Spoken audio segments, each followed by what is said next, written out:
प्रिय विद्यार्थियों, हिंदी साहित्य बीए प्रथम वर्ष की कक्षा में आपका स्वागत है। आज हम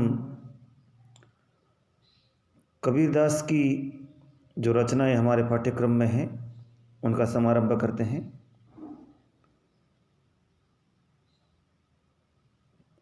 कबीरदास की जो कविता हमारे पाठ्यक्रम में है उसमें सर्वप्रथम जो शीर्षक है वो है शब्द। शब्द, जैसा कि पूर्व के कक्षाओं में मैंने आपको बताया था कि कबीरदास जी का जो प्रमाणिक जो ग्रंथ माना जाता है, उनकी रचनाओं का जो संकलन माना जाता है, जो उनकी मृत्यु के बाद में उनके शिष्यों द्वारा उनकी वाणियों का जो संकलन किया गया, उस प्रमाणिक संकलन का नाम दिया गया बीजक। बीजक में मुख्यतः 3 प्रकार की रचनाएं हैं या 3 भाग कह सकते हैं। वे है साखी, शब्द और रमैनी। साखी है वे दोहों के रूप में है, रमैनी है वह चौपाई और दोहों के रूप में है रामायण की तर्ज पर, और जो शब्द है वे पद है। पद का अर्थ होता है जो गेय होता है, जिन्हें गाया जा सकता है, और गायन के माध्यम से मन की जो भावनाएं होती है, यहाँ कबीरदास जी मन की जो उनकी जो भक्तिमती जो भावनाएं हैं उनको अभिव्यक्त कर रहे हैं, इसलिए इनको शीर्षक दिया गया है शब्द। तो शब्द का अर्थ है पद, और पद वो जिन्हें गाया जा सके, जो गेय है। प्रथम जो पद है वह है दुल्हनी गावहु मंगलाचार। पहले एक बार वाचन कर लेते हैं पूरा। दुल्हनी गावहु मंगलाचार, हमरी घरि आए हो राजा राम भरतार। तन रत करी मैं मन रत करी हूँ, पंच तत्व बाराती। रामदेव मोरे पाहुने आए, मैं जोबन में राती। शरीर सरोवर वेदी करी हूँ, ब्रह्म वेद उचारी। रामदेव संग भांवरी लेऊँ, धन धन भाग हमार। सुर 33 कोटि आए, मुनिवर सहस 88। कहे कबीर हम ब्याही चले हैं, पुरुष एक अविनाशी। पूर्व की कक्षाओं में मैंने कबीरदास पर चर्चा करते हुए, उनके काव्य के स्वरूप पर चर्चा करते हुए हमने रहस्यवाद पर चर्चा की थी। रहस्यवाद के अंतर्गत जो साधक होता है वह इस प्रकृति को, स्वयं को उस ब्रह्म का ही रूप मानता है और उसके प्रेम में लिप्त होकर वह उससे मिलने की आकांक्षा रखता है। क्योंकि कबीरदास जी की रचनाएं निर्गुणात्मक साधना की है या निर्गुण की साधना की है, और निर्गुण से इस प्रकार का जो प्रेम है वह भौतिक रूप से संभव नहीं है। इसलिए उन्होंने दाम्पत्य मूलक यानी दंपति के रूप में, पति पत्नी के रूप में, प्रेमी प्रेमिका के रूप में अपनी जो मन का जो प्रेम है उसको अभिव्यक्त किया है। भारतीय जो रहस्यवाद है उसमें ईश्वर को पुरुष के रूप में एवं जो साधक है वो स्वयं को नारी के रूप में, उस पुरुष के प्रेमी के रूप में दिखाता है या वर्णित करता है। यहाँ पर भी कबीरदास जी स्वयं को राम की प्रेमिका या उसकी पत्नी मानते हुए अपने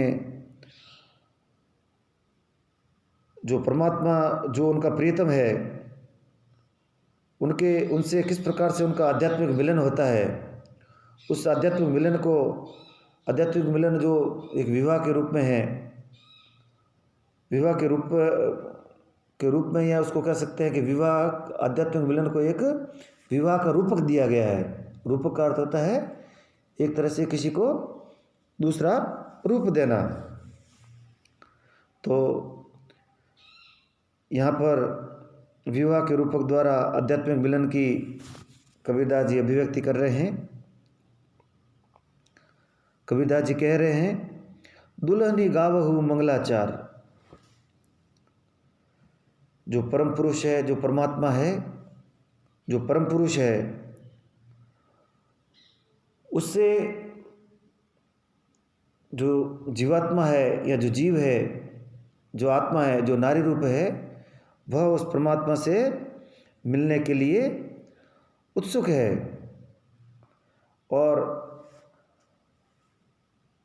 उस मिलन का जो आध्यात्मिक मिलन है, जब उन आत्मा और परमात्मा का या जीवात्मा या उस परम पुरुष का जब विवाह होता है, जो विवाह का रूपक दिया गया है यहाँ, उस विवाह में क्या क्या हो रहा है उसको यहाँ पर दिखाया गया है। दुल्हनी गावहु मंगलाचार। दुल्हनी कहते हैं जो सौभाग्यवती स्त्रियाँ होती है, उनको दुल्हनी कहा जाता है। तो जब हमारे घरों में विवाह होता है तो जो सौभाग्यवती स्त्री होती है, वे मिलकर विवाह के समय जो मंगल जो गीत होते हैं, उन गीतों को गाती है। तो कबीरदास जी कह रहे हैं कि ईश्वर के जो प्रेम में जो निमग्न जो जीवात्माएं हैं या जीवात्मा रूपी जो बहुएं हैं, जो दुल्हनें हैं, वे मिलकर मंगलाचार गा रही है। या कबीरदास जी कह रहे हैं कि हे सौभाग्यवती स्त्रियों, हे सौभाग्यवती नारियों, तुम विवाह के मंगल गीत गाओ। क्यों? हमरी घर आए हो राजा राम भरतार। भरतार का अर्थ होता है स्वामी या पति। कबीरदास जी कहते हैं कि हे सौभाग्यवती स्त्रियों, तुम विवाह के मंगल गीत गाओ, तुम विवाह का मंगल गान करो, तुम विवाह का मंगलाचार करो, क्योंकि आज स्वयं प्रभु राम मेरे पति मुझसे मिलने के लिए मेरे घर पर आए हैं। क्योंकि आज स्वयं मेरे पति प्रभु राम मेरे घर पधारे हैं।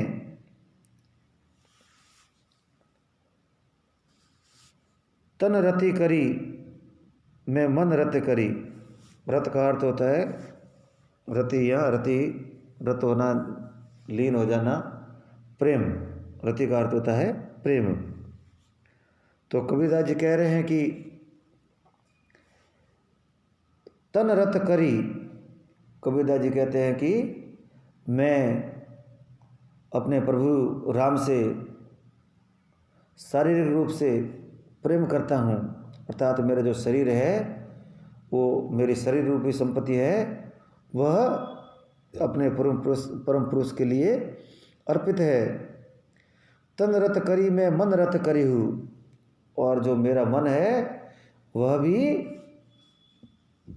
अपने भरतार, अपने पति के प्रेम में निमग्न है। मेरा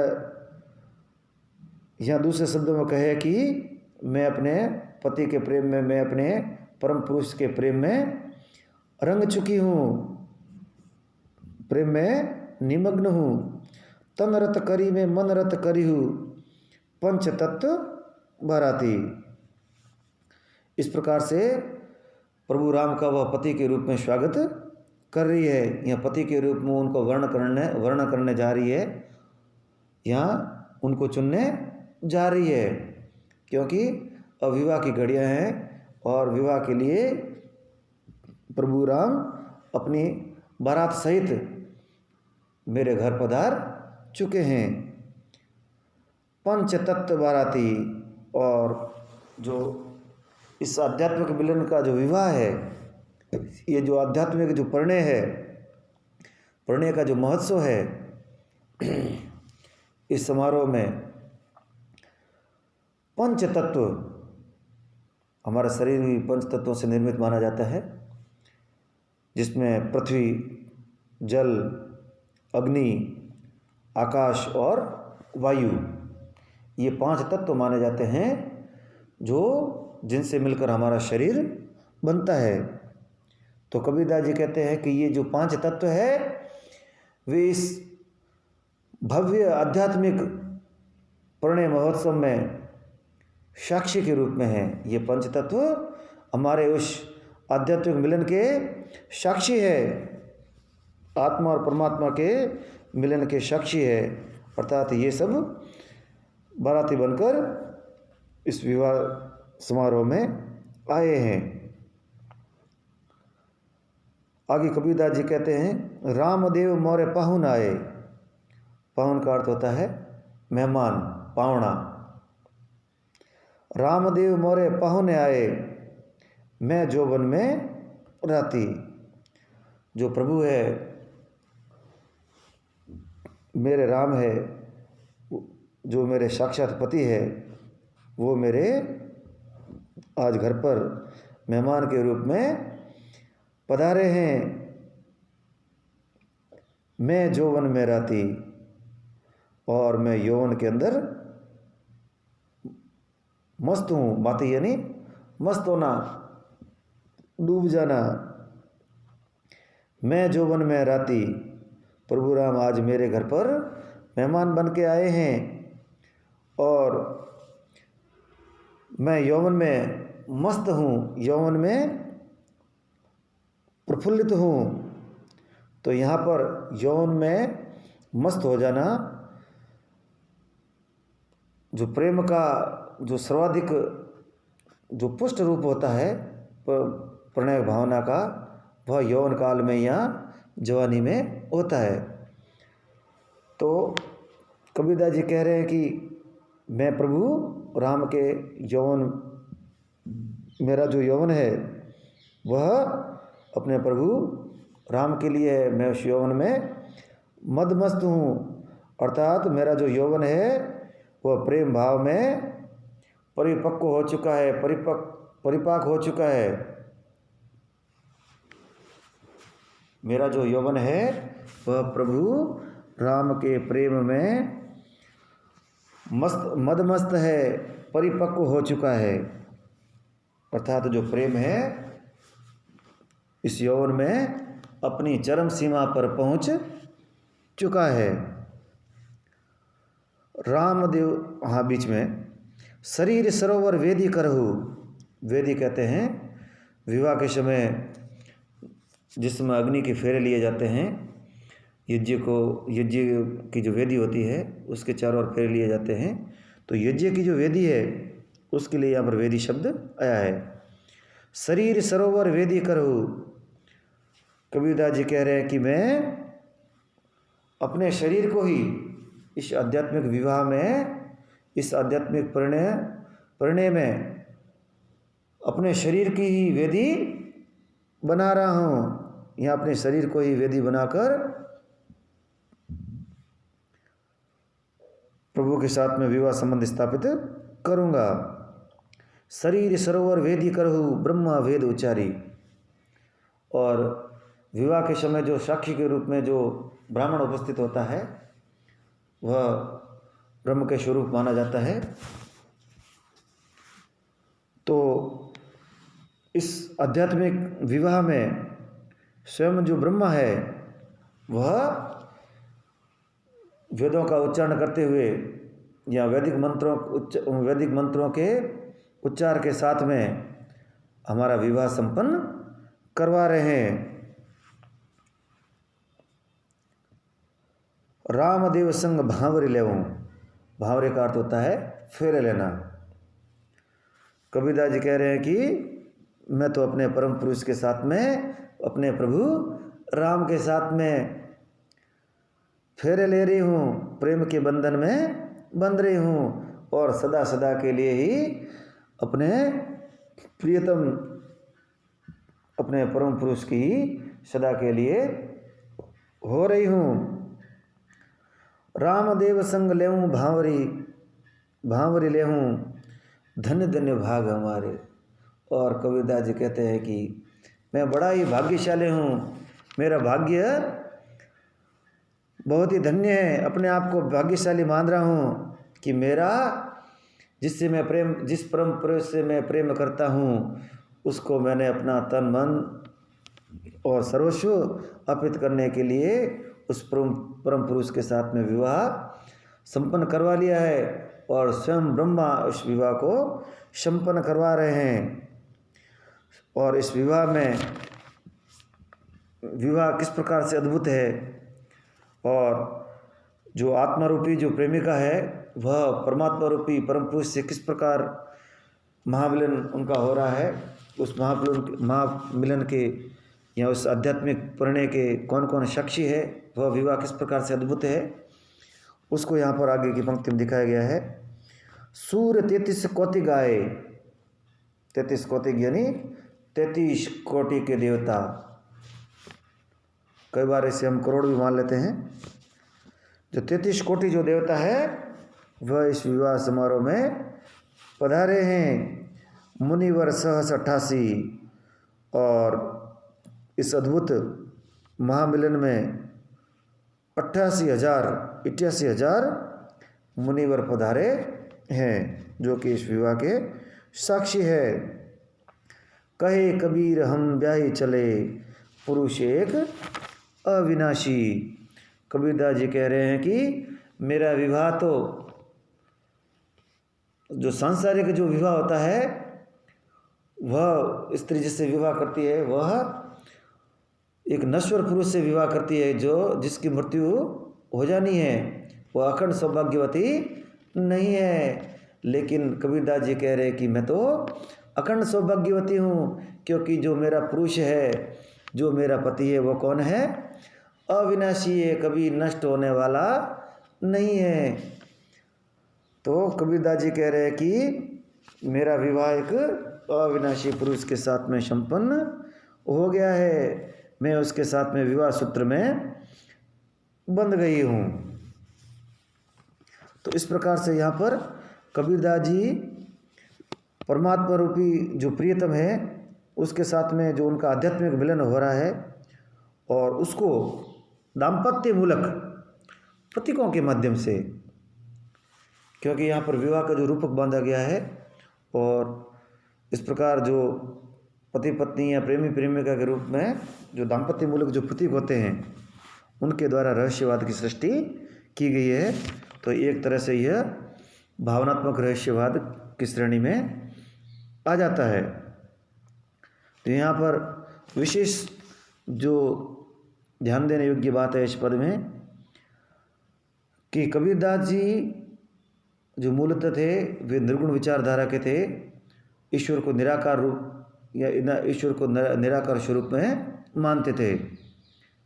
लेकिन कालांतर में वे जो सूफियों का जो प्रेम है उससे प्रभावित होते हैं और उस प्रेम से प्रभावित होकर उनके काव्यों में भी जो दाम्पत्य मूलक जो प्रतीक आ जाते हैं, ये भी इसी प्रकार के प्रतीक का रूप इसे मानना चाहिए। तो यहाँ पर उनकी विचारधारा के विपरीत जो 33 करोड़ देवी देवता और 88,000 जो मुनि और जो ब्रह्मा द्वारा विवाह संपन्न कराने की जो बात कही गई है, इससे कतई हमें यह अनुमान नहीं लगाना चाहिए या विश्वास नहीं रखना चाहिए कि वे कबीरदास जी बहुदेवतावाद में विश्वास रखते थे या जो सगुण ईश्वर है उसमें विश्वास रखते थे, बल्कि यहाँ जो रूपक की जो सृष्टि की गई है वह उस परम मिलन की जो अद्भुतता है उसको दिखाने के लिए की गई है। और अपनी जो रहस्यवादी जो प्रवृत्ति है उसके कारण जो एक सांसारिक विवाह है, जो लौकिक जो विवाह का वर्णन है उसमें यहाँ पर अलौकिकता का चित्रण किया गया है। और जीवात्मा किस प्रकार से परमात्मा के प्रेम में अनुरक्त है, उनका जो पारस्परिक जो प्रेम है उसको यहाँ पर दिखाया गया है।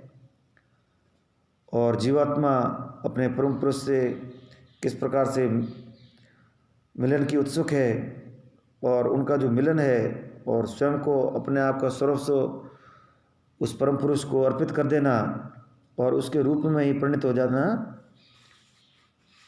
रहस्यवादी भावना के अनुसार ही अभिव्यक्त हुआ है।